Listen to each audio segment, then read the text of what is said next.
Hello and welcome to another quick look. This time I'm taking a look at the Endless Legend, which is a 4X strategy game by Amplitude, the makers of Endless Legend, Endless Space and Dungeons of the Endless. So, like Endless Space, this is a 4X game, and they seem to be really good at what they do with these 4X games. So, this one has modding support, like Endless Space has also, and there are some really nice mods already available for the game. Don't have any downloaded at the moment, but anyways, let's get into a new game. And here's your game settings, so you can go with from 2 to 8 empires, difficulties. These were actually recently changed, so that the difficulties actually affect much more than they did previously, and the higher difficulties are actually much more difficult now.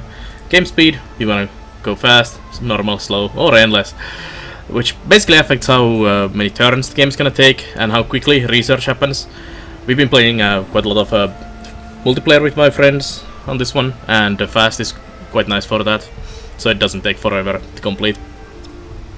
Fast is about 4 to 6 hours of multiplayer for us, and endless is pretty much endless. Few days of playing.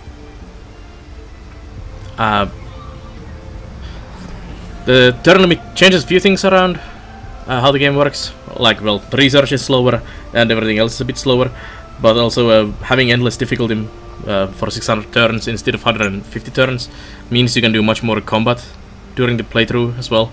So if you wanna focus on a really battle-heavy, long campaign, you can pick the slower speeds. But anyways, you can allow custom factions. So this game has let me show you here. 9 factions in the game. Basically, actually 8, because Volteras and Mezari are basically the same. Mezari are just a reskin of the Volteras. So there's technically 8 races in the game, and you can make your own custom ones as well. Let me show you the races. So Wild Volkeras are basically the elves of the game. Their main victory type is Wonder Victories, and here's their units. So they have every race has a settler unit. These guys have rangers, archer units, shamans, and these 3 guys. And big thing about the White Walkers is that they are really ranged heavy army, and forests help them a lot, surprisingly. There are some traits for them. Then there is Broken Lords, and their main victory type is expansion. Broken Lords are kind of these knightly people who had to basically give up their mortal bodies, or they would have died out, and now they have to drain life from other races to sustain themselves. So they're kind of evil, but on the other hand they are just fighting for survival, so kind of interesting faction on their lore end. Their settler unit here, they have knights or stalwarts as their main melee unit. Then they have riders, which are this kind of cavalry unit, and they have dust bishops, which are these ranged support units that heal and drain enemies. They're quite nice. And main thing about them is that since they don't really have bodies, they don't need food, they cannot actually even produce food at all in their cities, and their whole faction pretty much runs around dust. Like you can see that they're dust bishops, dust efficient. Dust is basically the money in the game, although it's in the lore it's not exactly money.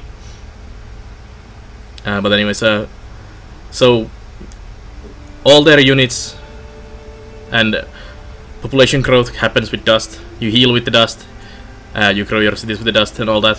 So you're very dust focused with this race. It's very interesting. They used to be quite broken in the early access. Now that the game is fully released, they are still kind of broken. Even the name is Broken Lords. They're kind of interesting race and totally different. That's the big thing about all the races in Endless Legend. They're quite unique from each other, and there's quite a lot of variety in those. And every playthrough is kind of different when you play a different faction. Then there is Volteras, which are one of the human races. Well, technically there's 3 human races in the game, and Volteras are maybe the most human with the rowing clans. And they're kind of like these techno Vikings who live on this planet, and their main type of victory is science. They used to live in the vaults underground, and they popped out of those vaults now because of earthquakes, and there is a change happening on the planet Auriga, where the game happens. So their settler unit here, they have these marines, which are basically crossbow space marines.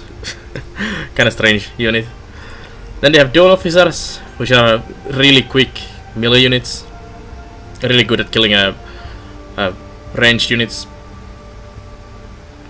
And then they have titans, which are these constructions or construct of relics, machines and magic. So they are quite an interesting melee unit as well. And they are one of the slowest races to play, as their focus is definitely end game. Like some of the races are much rush oriented playthrough. These are quite slow burners, and you kind get your strength at the end of the game if you can survive till there. For example, one of the big key mechanics for them is that they can teleport units between their cities, so you can get instant defense pretty much anywhere, which can be really powerful on the long run. Plus they have a holy resource. So game has strategic resources and luxury resources, and they can be used as boosters to boost different things. The luxury resources, holy resource for Volteras means that they can use even the strategic resources as a booster, and different boosters give different kinds of bonuses for them. Plus when you use the booster, it usually gives bonus on the weapons as well, made of that same material, so it can be quite nice. So next, Mezzari. Mezzari are, like I said, just a reskin of the Volteras. Was given as a bonus for people who got the Founder package of the game, or some other Amplitude's Founder packages. So this is just a additional skin. It doesn't really add anything to the game, other than if you are making a custom faction, it's basically another look for your race, if you really wanna change things around. It doesn't change other than the basically leader, your name, and how your units look. So you have same marine, same dawn officer, and same titan unit as well, but they look a bit different. So at least you get some variety on the looks, if you want that. Then we have necrophages, which are these insect race. They are the most warlike race in the game. They cannot make peace or alliances or anything. They will just eat you. Like their main victory type is elimination. And they have settlers. They have some foragers, which are these basic melee units. Their thing is about having disease, which spreads to enemies. Their own units are immune, and the disease is quite annoying to deal with sometimes. But you can get disease immunity on other races as well, with equipment and some units. Let's see. Then there's Necrodrone. Necrodrones are flying units for the necrophages. Very powerful unit. One of the most powerful units in the game, actually. And then they have Proliferators, which resurrect, kill the enemy units as foragers into your army, which can be really fun. And they have a couple of different abilities that benefit you from killing. Like they get bonus food from every units you kill, and they don't really farm themselves, as you can see. -1 terrain with food, so you kind of have to kill people to feed your massive cities, which can be really nice if you can just sustain constant war with some enemies and just kill units and units and units, and you just instantly grow your cities to massive sizes. But anyways, that's necrophages. So ardent mages, they are technically human race, but they are kind of strange casters, and their victory type is also science.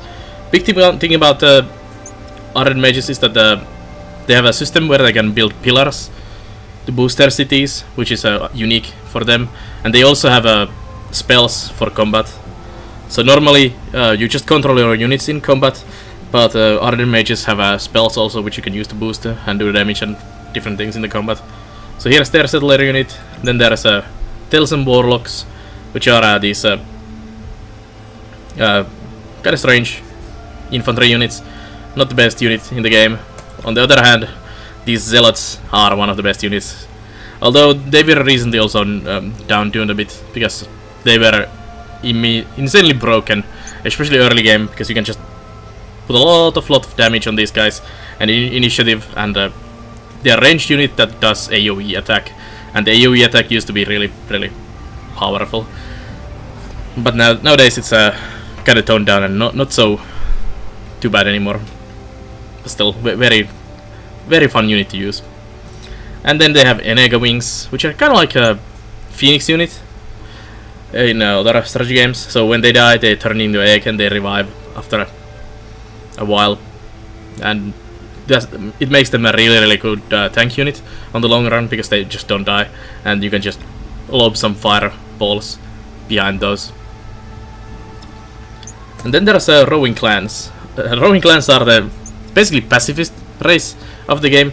They cannot declare war, make trade, not war, and their big thing is about economy and ruling the marketplace and just doing things through there. They can prevent you from actually using the market. They can market ban you, and they get money or dust every time someone uses the marketplace, which can be actually quite a lot of money, especially if you are playing with someone like me who really abuses the marketplace every turn. Plus they have additional information about the market use, and they also have some special things about the marketplace, like the mercenary comforts, which doubles the life of mercenary units bought from the market, which can be actually quite powerful early on especially. Plus you can declare a war, but you can still fight enemies through some other means. Well, they can declare a war on you, and then you can do a war. You can also hire special mercenary units that kind of act like neutral units, so that you can actually attack the enemy without actually declaring a war on them, and they don't even know who is hiring those. Although if there's a rowing clan player, it's quite likely that it might be the rowing clan player throwing those into your face. But anyways, let's go to the Draken next. So Draken are these diplomatic Draken race, and they start the game by knowing every other player on the map, and can be really bad because AI kind of tends to immediately declare war on you when you see them first turn, which is kind of odd thing to go. And they are actually a really powerful race, one of the better races in my opinion in the game, mainly because of their units, and they are really HP heavy units. You can get really tanky Drakelings. The Wyverns are really good flying units and really fast, so you can scout a lot with them and use them in combat as well. And then you have Ancients, which are these Dragon units that throw fireballs, and they can be really powerful, especially if the terrain is in your advantage. You can make some really tanky heavy armies with a lot of Drakelings in the front, and then some Ancients throwing fireballs from the cliff. Plus their heroes are actually quite powerful as well, with the heals and ranged abilities, so they can be a really powerhouse. And often in many games that I've played against AI or as the Draken myself, Drakens have always been really powerful at the late game, regardless who is playing them, if they can get there. And then there's the Cultists. This was actually a player voted race, and players were or community was able to suggest the race within certain parameters, and this is what the race ended up becoming. And the big thing about the race was that it was supposed to work with the minor factions in the game. I will explain the minor factions later on. And they kind of made this strange race where you can only have one city, and it's going to be a massive city, and then you can just take over minor faction villages from anywhere from the map and get their units. So they're quite interesting race in that regard. They have a settler as well, preacher unit, which is a kind of support buffer unit. Then you have fanatics, which are a cavalry unit, kind of strange cavalry unit, And then you have a Nameless Guard, which are ranged units, quite powerful.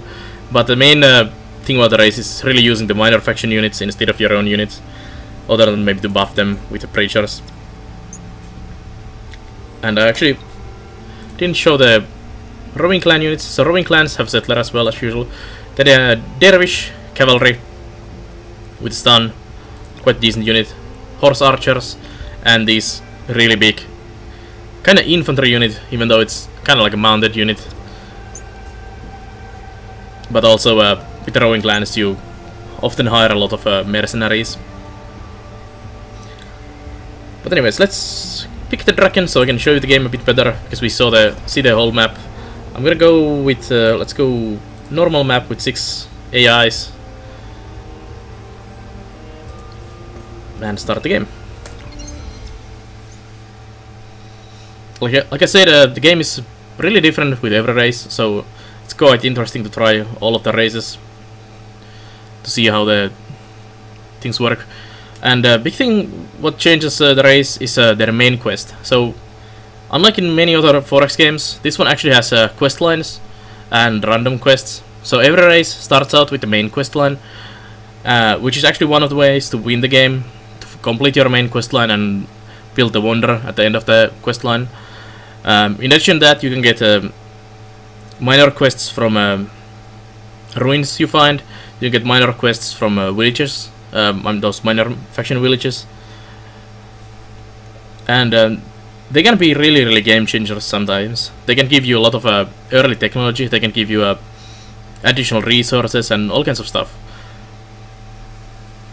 Plus the main quest line, of course. In addition to being one way to win the game, it also gives you very powerful upgrades for some races, free heroes, some units, and all kinds of stuff.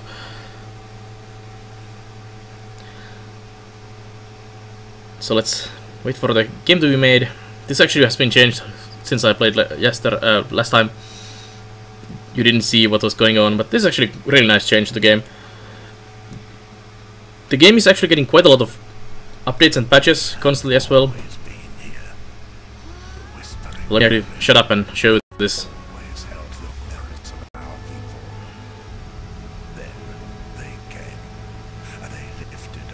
It's a lagging bit.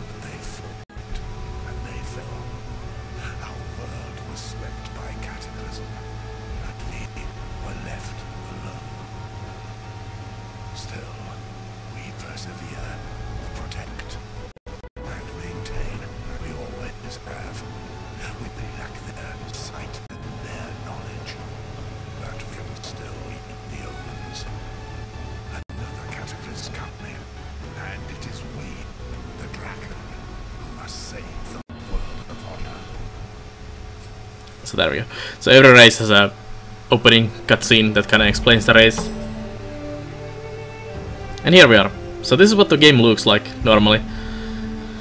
So this is your map here, and your starting location. Let me turn on the grid here, so we can see, and the feeds. So these are the resources that are on the map. So in Endless Legend games, or Endless games, you have normally 4 resources. In this one, 5, and those 5 are food, industry, science, dust, and in this one they added influence as well. So it's fits or fitsy in this one. And the food is the green one here, dust is this money looking yellow thing, science and industry. And different terrain types give different bonuses. Let me actually turn that off for a moment. And there's a lot of these anomalies and strategic resources on the map. So this one is titanium deposit, strategic resource, gives effect +1 from the plains, +1 from the hot prairie, +1 science from the strategic resource, and +1 dust from the hot prairie as well.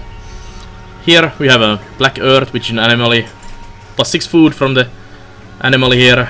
There's some salt desert, more food, and more money. Here's a ruin, gives influence from endless excavation. That is actually our faction bonus. We get a bonus from ruins. And there's a lot of these actually around here. Let me click this again. I think actually my city should probably start around here. That's a lot of food there, which means a lot of growth. So let's pick up our settler unit here and move the settler there. And I'm actually gonna found my city right here. Big thing about the game in this game is that you can only have one city per region, and these are the regions that you see here. So Inga is my starting location, so only one city can be within this border area, and you kind of have to pick the best location in the area for yourself in each region. But you can spread the city around to get more of these locations here.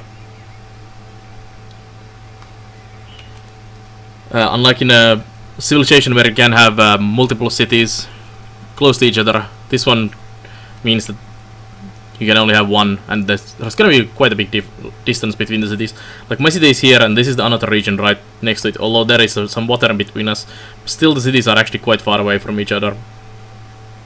So it's gonna be spacing us quite a lot. Let's see. So here's my army. We currently have a hero there and 2 Drakeling units. Let's click on the hero. I'll show you the heroes here. So this is the hero inspection. Heroes have skill trees. You can level them up and you can pick the different skill trees. Common tree is the common for every hero. It's always the same. Classes have their own tree on this side. This one is a support, so it has a kind of support abilities, and the faction is on this side. So dragons have always these on dragon heroes. You start out with your own faction hero, but you can get other faction heroes by getting them from marketplace. But we'll start with this, and click off that because they don't need it anymore. Let's go explore the ruin there, search the ruin with my army, and it is empty. And then we go explore some more. Exploration is really important in the game because you find ruins and good locations where to put your cities and all kinds of stuff. Those minor quests can be really powerful, and you really want to get those. Although, unlike in Civilization, where ruins can only be explored once by one player, in this one every player can go into a ruin and explore it separately without having without losing the bonus if someone else goes there first. So you don't actually have to rush and get them before the other players. You can just go there whenever.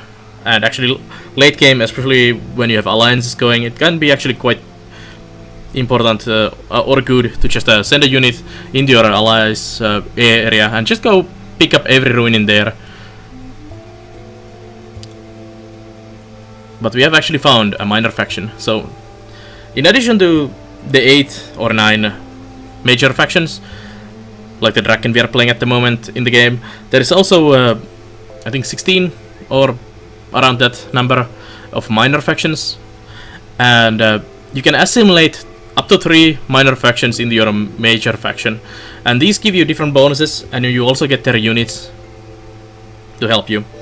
So Hurnas are basically orcs, so their unit model is an orc that's a ranged, winter immune, point blank power, strange kind of melee ranged unit, kind of strange.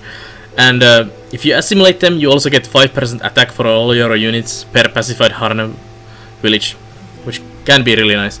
Each minor faction has their different bonuses, and some of these are really powerful for some races, like there's Delverers, which are basically dwarves, and they give a bonus dust per city, which can be really powerful for example, if you're playing Broken Lords, you kind of want to get those, because your whole faction is running around dust anyways. Draken are really big with influence. Same with cultists. Both of those races are really focusing on influence a lot. And there is a demon race, or Kazanji. That's a minor faction that gives a influence bonus, so they kind of want to get demons if possible. But all these minor factions are spread around randomly on the map, so it's kind of impossible to choose I want to get this unless you are lucky and get it in a good location. Otherwise you guys just kind of have to deal with what you get. We have also these other factions here. So there's the cultists, roving clans, Walters, Broken Lords, and another cultist. I actually have a cultist right next door here. Is this a cultist? Yes, this is cultist. Cultists are one of the most annoying factions to deal with in the game, because they steal villages from you. Those minor faction villages, even if they are not in your in their area. Because you can only use minor factions that are in your area. But cultist bonus is that they can get them anywhere, even in enemy terrain, which just is so annoying to deal with, unless you just wipe them out quickly. But anyways, I think my turn is done. Actually, we should go and do research. That's a quest. So this is the research screen of the game. And research is split into eras in this one, and you have 6 eras here. One of the victory types, of course, is a research victory, which means you have to research 5 out of the 6 here. Some races have even more than 6 here, like the Ardent Mages have a bonus one that the other races don't have, plus there are some other ones that come here. And you need to research always 9 technologies out of the previous era, so we are in the era 1 at the moment. I need to research 9 out of this to progress to era 2, and then 9 from here to progress to era 3. And you get progressively better buildings. You can get better weapons for your units and all kinds of stuff from there. Like our Ancient unlocks in era 2. Currently we have a language square, which allows us to parley with the minor factions immediately. You can bribe also them. And we have Empire Mint at the moment as well. We could research our new unit Wyvern here, or we could go with something else. And these are actually split in the same way as Endless Legend, Endless Space. Split their science tree kinda. So up here in the top is military, on the right side you have science and industry, on the left side you have economy and population, and down here you have empire and expansion. The same way how the Endless Space, if you have played the game, Tech 3 was split, but this one is, in addition to being split in 4, it's also split in 6 as well, in the eras. To make it quite more manageable, it's actually quite easy to get your head around, because you only focus basically on one era and then you move to the next era. Although if you really want to get more than 9 in one era, you can do that. But let's get plus 10 science percent on the city and plus 10% on the city as well. So we'll research quicker as well. So there's that. Let me show some other stuff here. So this is the Empire Management screen. Here's your Empire information, your money, your influence points, your approval value, which is kind of in the middle at the moment, no one cares, way or another. Having minus affects your growth, your science. Having bonus, of course, is good for both of those as well. So you can see that the content is here, no effects. Here's my assimilated minor factions. We have none at the moment. We need to actually clear out a village, or parley with them, or do something with them to make them join us. We have no strategic resources, you can see here. If you have any, same, they'll also show up here. Luxury resources are those boosters I told about earlier. So they can be used to boost your food production, industry, all kinds of things. And stockpiles are like, you can make your industry or something into stockpiles, which can be used to boost your industry or food production in another city, for example. If you want to, for example, pump out one city really quickly, or some units from another city. Or if you are making wonder, you want to make industry stockpiles in all your other cities, and then use the industry stockpiles into the city that's making the wonder. Also, the necrophage bonus food actually comes in a stockpile here, and you can use the booster to boost food in your cities. Then there is this empire plan here. So this is where you use most of your influence points, in addition to doing diplomacy and dealing with the minor factions. Assimilation costs influence as well. So this is a simulation of the empire plan. This happens every 10 turns, 20 turns, depends on the game speed. And you just drag these things here and spend your influence points to get these bonuses. And you can kind of focus your empire into certain certain plan for next 10, 20, whatever turns. For example, you can go science. If you want to go science, you can get some units and go warlike, going up here, get some dust, and all that. Happiness from down here is quite nice. This is not gonna happen yet. It's gonna take a few turns to get going. And there's all your bonuses here, which can be really long list. It's already quite long, and it just gets longer. But anyways, that's the Empire Management Plan. Here's your city screen, so you can quickly check out all your cities from here and see what they're doing and change things around. Assign some heroes into the cities, and all that. And then we have the science, which I showed you already. Here's the quest screen. We are gonna take a look at this in a moment. So here you can see all your quests, and we should get our main quest in a moment. Then you have heroes. Our only hero is here at the moment. We can get more heroes from the marketplace, which we don't have access yet because you need to research a marketplace unless you are a rowing clans who start with the marketplace. And you can inspect your hero here. Heroes, in addition to having the skill tree, which I showed you already, have equipment, so you can research new equipment. You can find quest reward, really powerful equipment from doing a minor faction quests or even major faction quests. Can be given, give those to you, and you can equip these on your heroes. So we have a staff there, some helmets and other gear, and you can also get some accessories. So this one would give me improved vision and sharp senses, and this one would give me improved movement. I'm actually gonna equip the improved movement there, and it costs me this much money. We have 50 at the moment. These also higher level ones will cost you strategic resources, so this is where you spend those mainly. And there we go. Then we have a military screen, so we have our army lists here and all our unit designs. So you can actually change the unit designs around. So let's actually do a new one. So we have options of settler and drakeling at the moment. Getting higher level technology allows us to get the wyverns and the ancients, which we can change around, and also the minor faction units will happen here. So you can click on that. You can give it a name. This is our Drake. Oh, well, Drake is fine. And you can also equip items for these guys. Same way as your hero, they can have the same items, basically. Some gear is, of course, just for heroes, that they cannot be equipped on the units here.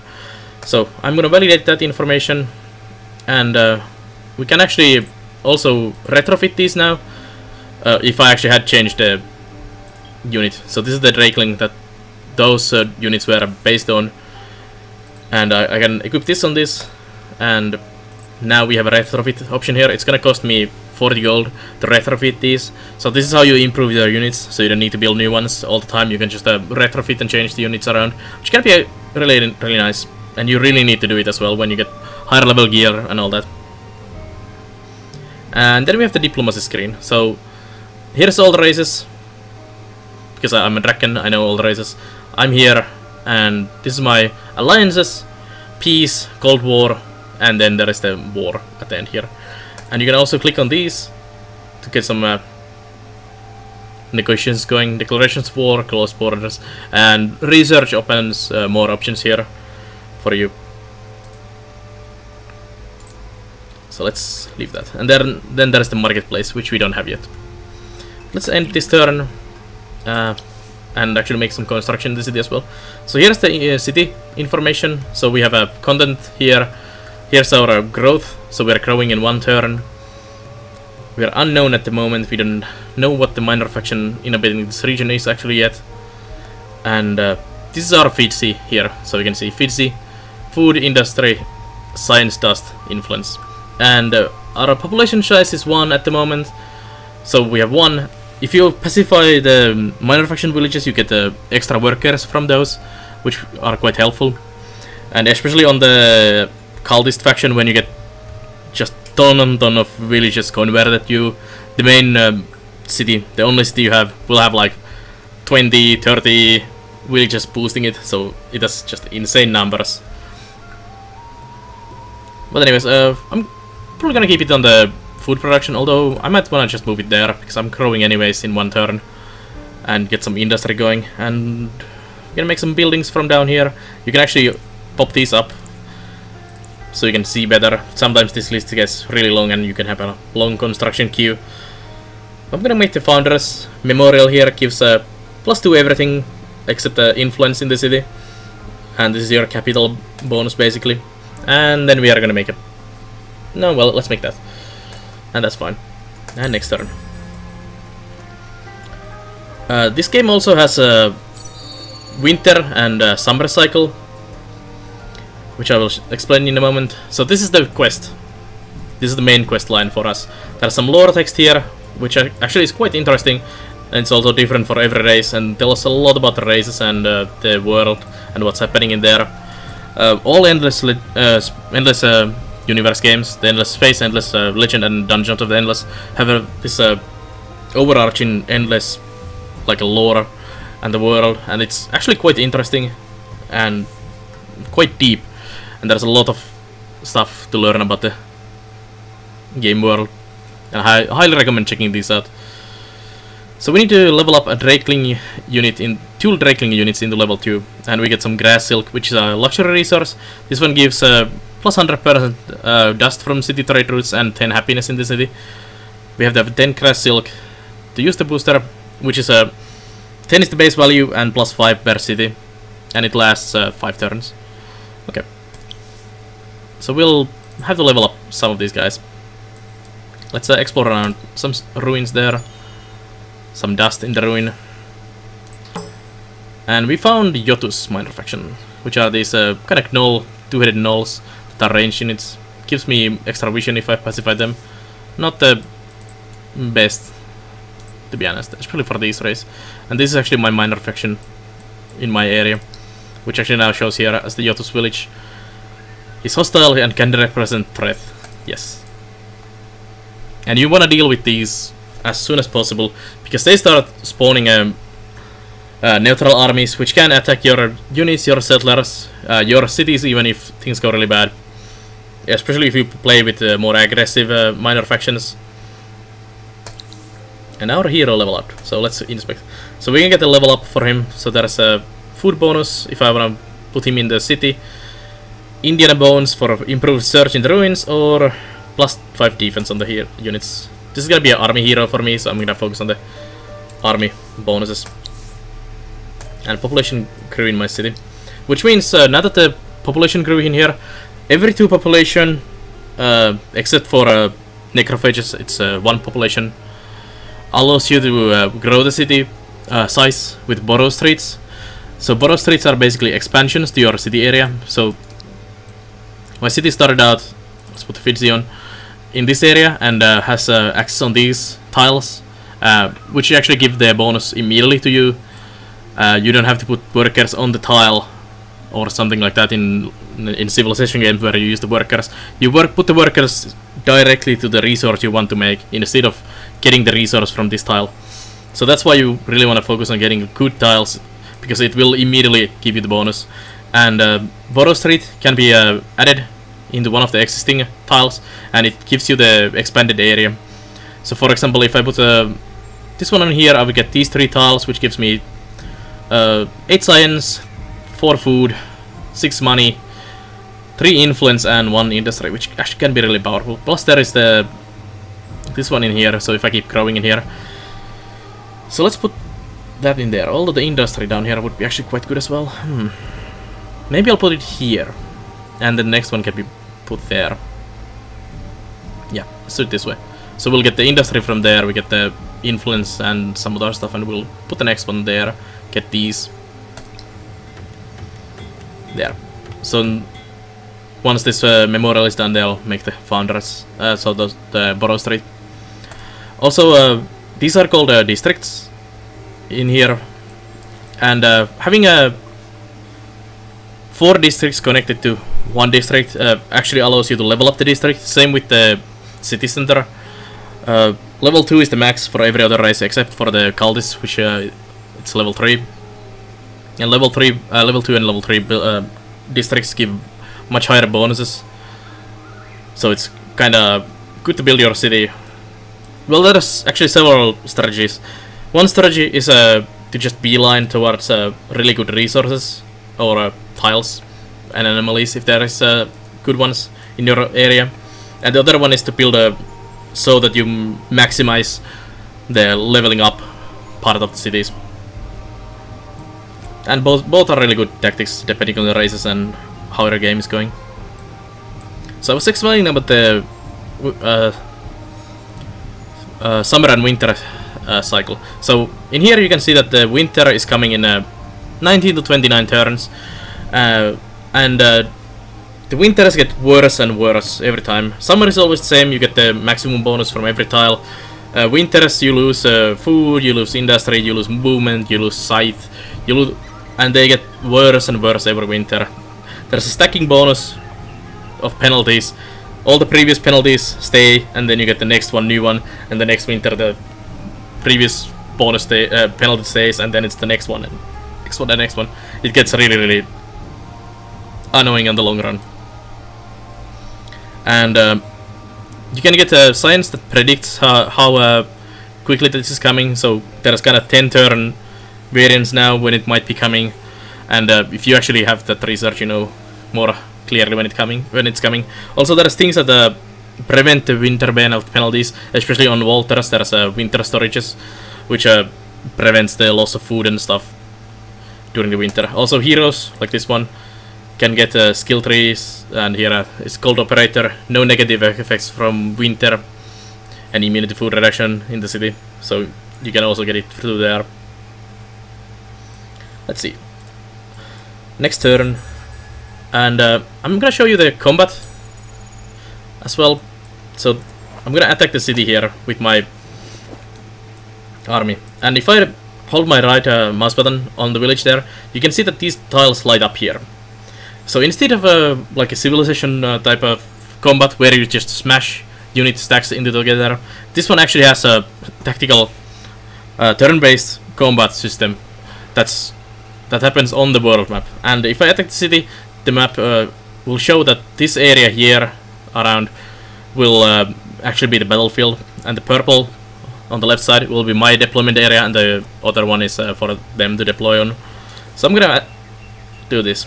So this is actually an option in the minor faction villages. You can attack them to kill them, and then you have to rebuild the village to pacify them. Other options is to just pay them money, they pacify immediately. And parlay is the third option, which gives you a minor faction village quest line, and if you complete the quest line, all the minor faction villages in the area will pacify. Both of these are one village only, so there are going to be multiple villages in a single area, and the parlay is basically the best option to do it, because it gives you also all the minor faction villages, and it also gives the quest bonus. But sometimes some of those quests are just impossible to do, or really annoying, or really would break your strategy, so you might wanna just drive the village and move on with that. Let's attack these Yotuses here. So this is the battle with the village, and you can choose your offensive, so your global strategy, which offensive, defensive, hold position. You can change these whenever you feel like in the combat as well. You can do a manual combat, you can spectate and just let the AI handle things for you, or you can just auto battle.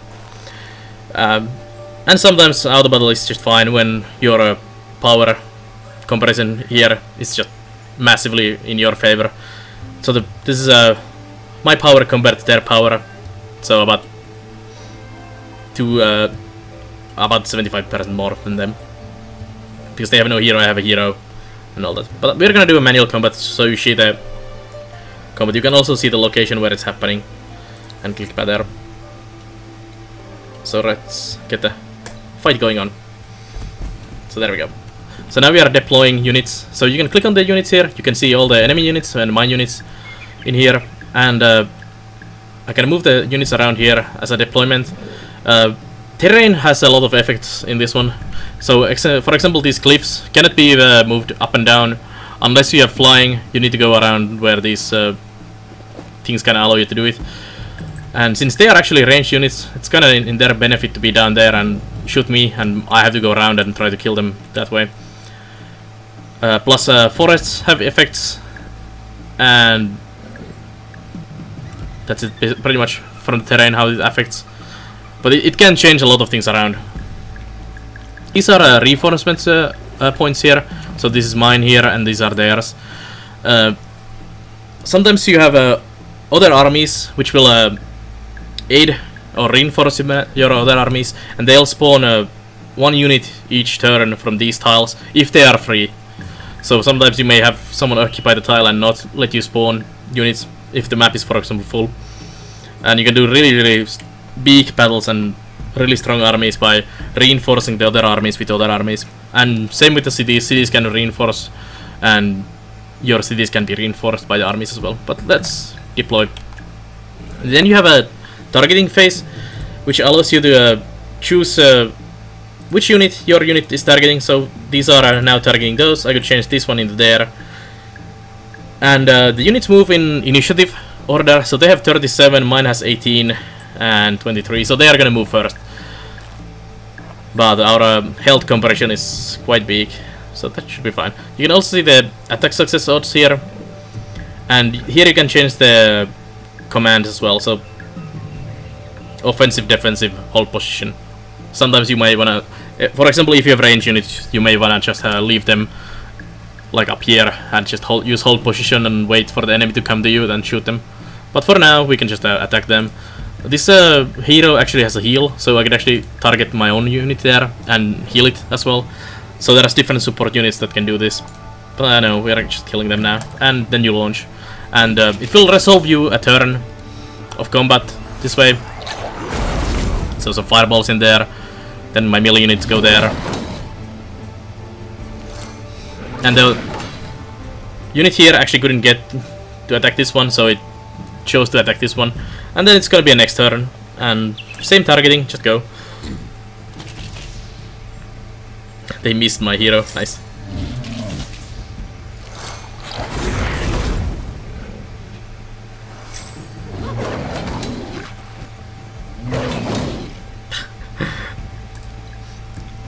Combat has 6 turns, as you can see the face down here, and if you don't kill the enemy in 6 turns, it's just gonna end in a draw. But this should be a victory for me. This will break their village. If I can actually kill the guy, my units are missing quite badly.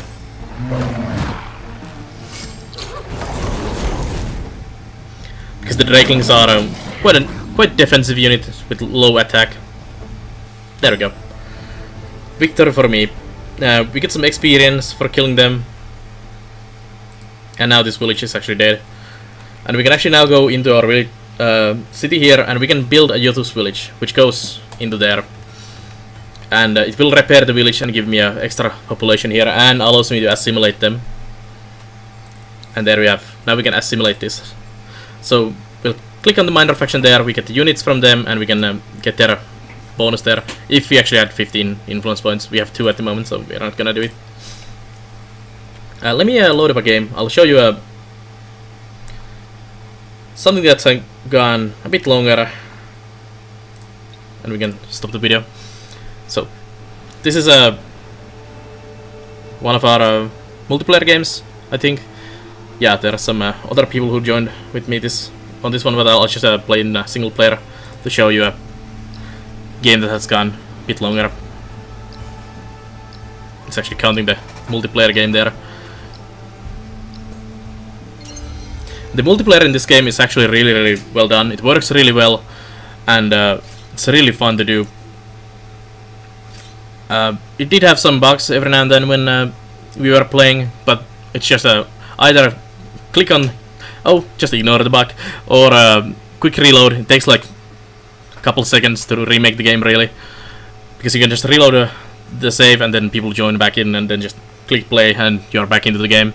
And it autosaves every turn, so you never really lose any progress. And it's actually one of the best 4X games in a multiplayer what I've played. How well it works and how nice it's to play. If you have played Civ 5 multiplayer, you know it's very crash prone and very desync prone. This one works so much better than that, which is really nice. If you're actually playing the multiplayer, I highly recommend switching off the custom factions, because they really break the game. Custom factions are something that I think need to be rebalanced with the game at some point, because you can make some really broken custom factions and just break the whole balance of the game. Non-custom factions have no chance against some of the more broken combinations. It seems I actually played with the Wild Walkers on display, as you can see from the loading screen here. Every race has their own loading screens and all these backgrounds, which is quite nice. Waiting for other players. Well, there shouldn't be other players, because I'm the single player in this one. So let me load it, all the maps and stuff. So this is Wild Walkers, and you can zoom out to load the whole map. I actually know the whole map as well. Those are all dead. So this is what a full game looks like, with everything kind of taken over. So there is a lot of stuff everywhere. Some enemy hero moving around there. Turns actually happen simultaneously, so you can move units around while the other is moving their units around. Only time when you cannot really move them is when there is a combat nearby. It prevents you from moving your hero. But otherwise you can just work your turns at the same time. So this is one of my bigger villages or cities in here, and here you can see actually that some of these districts here are level 2. Like this city center is level 2, this one is level 2, and these outlying ones are just level 1s. So they'll change the graphics and benefit you much more. Like this one gives much more influence and all the other things as well. And I have a ton of minor villages here. I think I have I have some centaurs as simulated. Here's my empire plan simulated. And here's my boosters. I actually have quite a lot of resources. And you just click on the boosters. Although I need like 50 for every. So this one would give actually me 30 in happiness in my cities. Just click on that, activate the booster, and there we go. And so we actually have a marketplace, so I'll show the marketplace as well.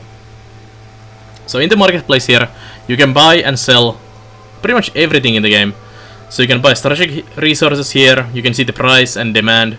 So if I actually I have 40 meteorite here, so if I actually sell this meteorite, we can see that the demand will, well, it's actually all the way to the bottom already, so it doesn't even move. But if you buy and sell these, the demand goes up and down and the price fluctuates as well.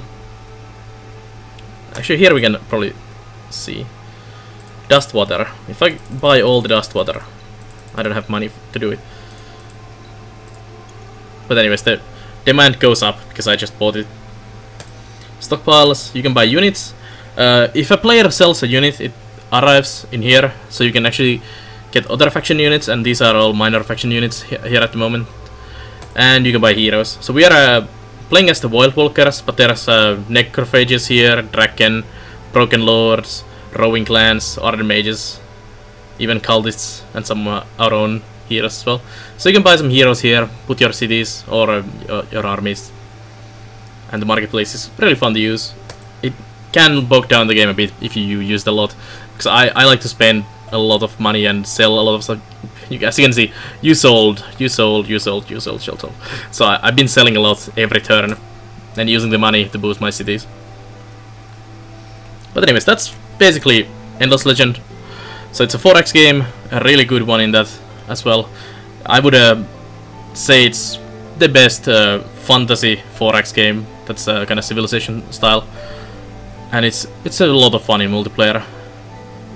And it is fully released. It was early access earlier, and it really quickly got out of the early access, and it is a full game now. But it's still in works, and they're adding more and more content to the game. Patches come fairly regularly, and they're talking about the expansion already as well, which should be fun. But anyways, thanks for watching again, and I'll see you guys in the next video. Have fun.